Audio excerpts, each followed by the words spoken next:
वो खुद ही स्वीकार रहे हैं कि वो यहाँ के नहीं हैं। वो खुद ही कह रहे हैं कि ठीक है, हम चले जाते हैं अपने अपने देश में। बेहतर है कि वो अच्छी प्रक्रिया से चले जाए, नहीं तो उनको ना कैंप में भर्ती करना पड़ेगा। ये कोई नहीं चाहता। आदर्श के ऊपर निर्भर करके उनकी पार्टी तो चलती नहीं रही थी ना।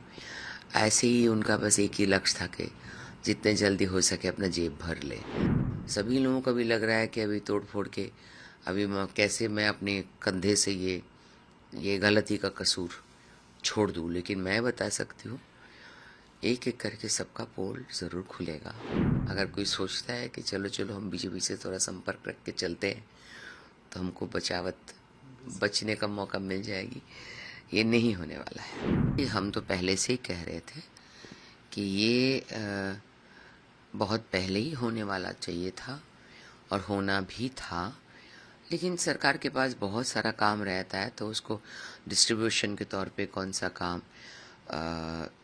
करेंगे। और चुनाव आयोग के पास हर साल का कुछ ना कुछ इलेक्शन का एक झंझट भी रहता है, तो उसके हिसाब से चुनाव आयोग खुद तय किए हैं कि कब कौन सा राज्य से SIR शुरू किया जाए। जैसे बिहार, मुझे जैसे लगा था जब शुरू हुई थी बिहार में, तो हमें लगा था वो एक सैंपल के तौर पे बिहार में वो उन लोगों ने किया था।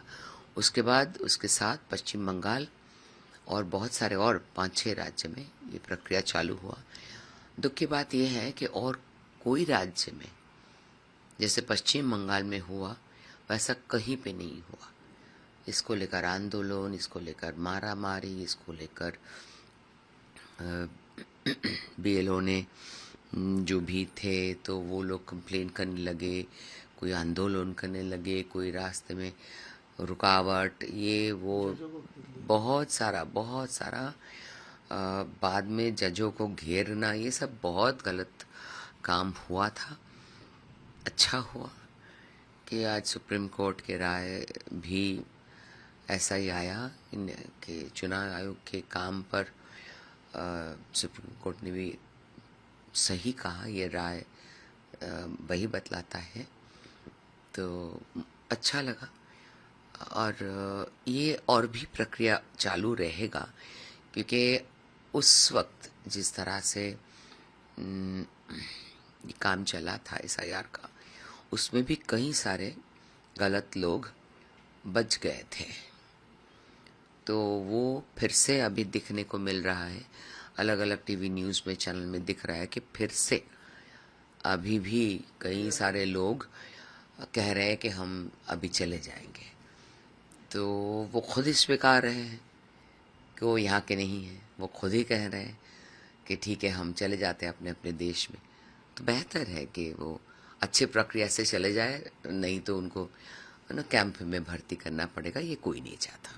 लेकिन जिस तरह से इसका विरोध किया जा रहा था, कहीं ना कहीं देश हित, देश की सुरक्षा और एक राजनीतिक जो फायदे की बात कर रही है, क्या लगता है क्यों अपोजिशन आखिरकार इस तरह की चीजों को एक जानते हुए भी इसका विरोध करना है? क्या कहना है? देखिए, राजनीतिक आंदोलन, लाभ, ये सब चलता रहता है, लेकिन उसके साथ साथ ये भी एक बहुत अहम चीज़ है कि अगर कोई भी ऐसा राजनीतिक दल देश की सुरक्षा को मद्देनज़र रखते हुए वो ध्यान उस पर न रखें और उनको सिर्फ राजनीतिक फ़ायदा दिखाई दे, वो देश के लिए हितकारक नहीं है। वो कोई भी राजनीतिक दल हो। तो इसमें कोई लोग खड़े उतर पाए, कोई लोग खड़े उतर नहीं पाए। जैसे Mamata Banerjee, ex chief minister of West Bengal, नहीं कर पाई थी। लेकिन ठीक है, जनता ने, उन्होंने बहुत उस्काया था लोगों को, बहुत तकलीफ दिए थे लोगों को। सचमुच उनके ऑफिसर्स लोग लाइन में खड़ा करके लोगों को पनिशमेंट की तरह करने की कोशिश कर रहे थे, ताकि चुनाव में इसका असर गलत हो, सब लोग उल्टा वोट दे दे, सब बीजेपी पे नाराज हो जाए। लेकिन सभी को समझ में आया, आम जनता तो अपना खुद का सुरक्षा समझते हैं ना।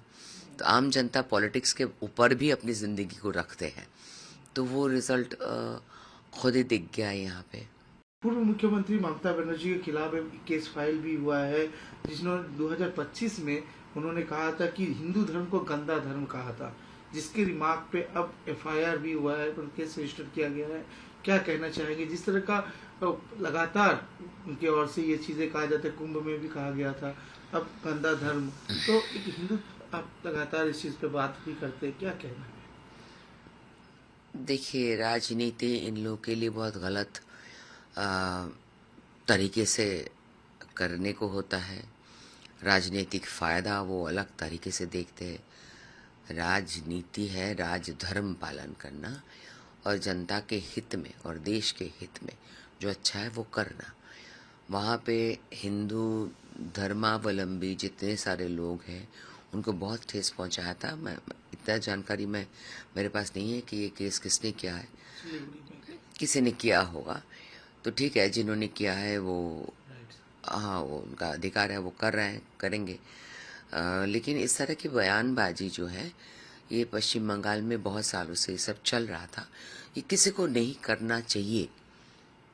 भागीरथी में काट के हम फेंकवा देंगे, मरवा देंगे। कुंभ में एक्चुअली वो कुंभ मेला को क्या क्या उल्टा पलटा बोले थे।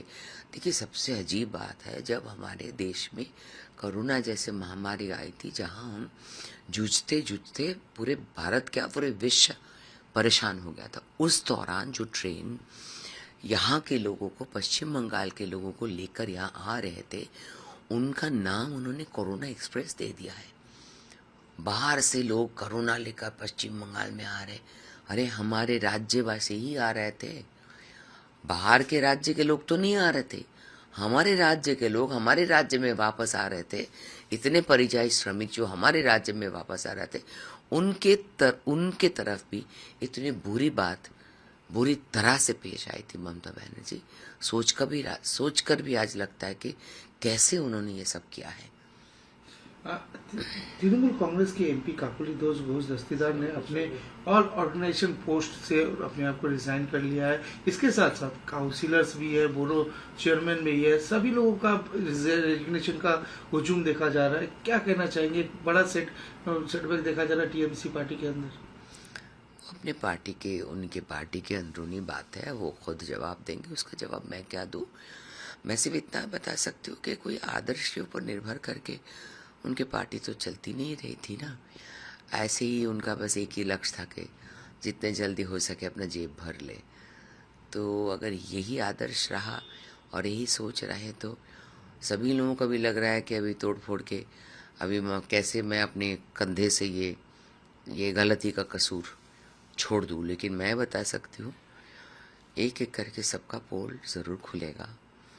आज वो पोस्ट में है या रिज़ाइन कर दिए हैं, या आज वो एमएलए हैं या नहीं एमएलए रहे हैं, जो भी हो, जो भी सरकार के हिसाब किताब में गड़बड़ किए हैं, उनका खाता कभी न कभी एक दिन खुला ही जाएगा। तो रेजिग्नेशन, खैर वो अपने पार्टी के हिसाब, ममता बनर्जी और उनकी पार्टी वो सब इसके बारे में सोचेंगे, देखेंगे। इसमें मेरा कोई बोलने का अधिकार भी नहीं है। क्या जांच से डर के वो पहले ही ये सब चीजें किया? मुझे नहीं पता, मैं एज्यूम नहीं कर सकती। मुझे ऐसा बस कहते हुए ऐसे मन में आया है कि अगर कोई सोचता है कि हम रिज़ाइन करने से हम बच जाएंगे, ऐसा नहीं होने वाला है। अगर कोई सोचता है कि चलो हम बीजेपी से थोड़ा संपर्क रख के चलते हैं तो हमको बचने का मौका मिल जाएगी, ये नहीं होने वाला है। दीदी, एक सबसे महत्वपूर्ण बात क्या है, आप चाहे आप खुद स्टेज में थे, जो प्रधानमंत्री मोदी जी, गृह मंत्री अमित शाह जी ने कहा था कि demographic change, unnatural demographic change हो रहा है। बंगाल में सबसे ज्यादा इसका प्रभाव देखा गया था। अब गवर्नमेंट ने, केंद्र सरकार ने हाई लेवल कमेटी का गठन किया है immigrate tribe after the controversial SIR के बाद। तो क्योंकि अब जिस तरह का गैदरिंग इंडिया बांग्लादेश बॉर्डर में भी देखा जा रहा है, लोग खुद जा रहे हैं एसआईआर के बाद, अभी वहाँ पे भीड़ देखी जा रही है। तो क्योंकि ये एक सवाल किया गया था मुख्यमंत्री जब थी ममता बनर्जी और अभिषेक कि कहाँ है रोहिंग्या, कहाँ है बांग्लादेशी, क्या कहना चाहेंगे? आज जो भीड़ देखी जा रही है और एक हाई लेवल कमेटी का जो गठन किया गया है, ये प्रॉब्लम यही है कि पश्चिम बंगाल एक माध्यम बन गया था। अलग अलग जगह से पश्चिम बंगाल के माध्यम से लोगों को पूरे देश भर में फैलने का, और देश भर में छोटे बड़े अलग अलग जगह पे आंदोलन के नाम से बखेड़ा खड़ा करने का। तो वहाँ पे क्या होता है, वहाँ सेफ्टी एक बहुत बड़ी इशू हो जाती है। आपने दिल्ली में भी देखा है कि कितने बड़ा हादसा हो गया था। तो ये हादसा बनाने वाले जो लोग होते हैं वो कतई देश का भला नहीं चाहते। अगर आंदोलन करना है तो शांति से आंदोलन करो, अगर आंदोलन करने विषय लायक है तो आंदोलन करो। जैसे हमारे श्रमिक भट्टाचार्य भी बोलते, गणतंत्र के हिसाब से आंदोलन एक बड़ा चीज़ है, वो सबका हक है, लेकिन उसके नाम से आप तोड़फोड़ करो, उसके नाम से आप जंगी एक्टिविटीज़ करो, तो वो तो मतलब बहुत ही खतरनाक किस्म का चीज़ हो रहा है देश में, जो होना नहीं चाहिए था। बहुत सालों से ये कंप्लेन ममता बनर्जी खुद करती थी, सीपीएम के ज़माने में वो खुद करती थी। अब कहाँ से वो अपने खुद गद्दी पे बैठ के, कुर्सी का मज़ा तो यही है, पता नहीं क्या है। ये लोग ऐसे ही करते आ रहे थे। अभी और भी हाई लेवल कमेटी बैठेंगे कहीं पे भी। और सबसे दुख भरी बात है कि हर चीज़ का गड़बड़ और जड़ और उत्स जो है वो पश्चिम बंगाल से जुड़ा जाता है। वो कहाँ पे भी कुछ हो जाए ना, वो फाइनली उसका आधार कार्ड पश्चिम बंगाल में बना हुआ होता है। इसको देखकर बड़ा शर्म आता है। बंगाल में भी यूसीसी की बहुत जरूरत है। विधानसभा में आपको एक एमएलए विधायक है, क्या कहना चाहिए कि बंगाल में भी विधानसभा में इस सेशन में अब यूसीसी पे जो उस पर काम होगा? देखिए, हमारे चीफ मिनिस्टर हैं शुभेंदु बाबू, वो एक एक चीज़ का निर्णय ले रहे हैं और सारे उनके जो भी मंत्रिमंडल बन चुके हैं वो सारे मिल के वो एक एक करके समस्या का समाधान हल करने पे दिन रात एक कर रहे हैं। तो जब सरकारी लेवल पर ये इसका अनाउंसमेंट होगा तभी मैं इसके बारे में आपको कुछ कह पाऊंगी। कितना जरूरी है यूसीसी? देखिए, जरूरी तो है, नहीं तो जरूरी तो है, नहीं तो प्रधानमंत्री जी इसको लेकर बात क्यों करते हैं? अब गृह मंत्री जी इसको लेकर बात क्यों करते हैं? बात ये है कि विधानसभा में कौन कौन से विषय, कौन कौन से दिन को कैसे लाया जाएगा, ये सीएम के अंडर और पूरे विधानसभा के सारे लोग मिलकर जब मीटिंग होगी तब तय होंगे। आपके मोबाइल पर तुरंत आएगी ब्रेकिंग न्यूज, स्क्रीन पर सबसे पहले दिखेगी बड़ी खबर, देश दुनिया की हर खबर एक जगह। अब आपके मोबाइल पर तुरंत फटाफट इंस्टॉल कीजिए न्यूज नेशन ऐप और रखिए खुद को अपडेट।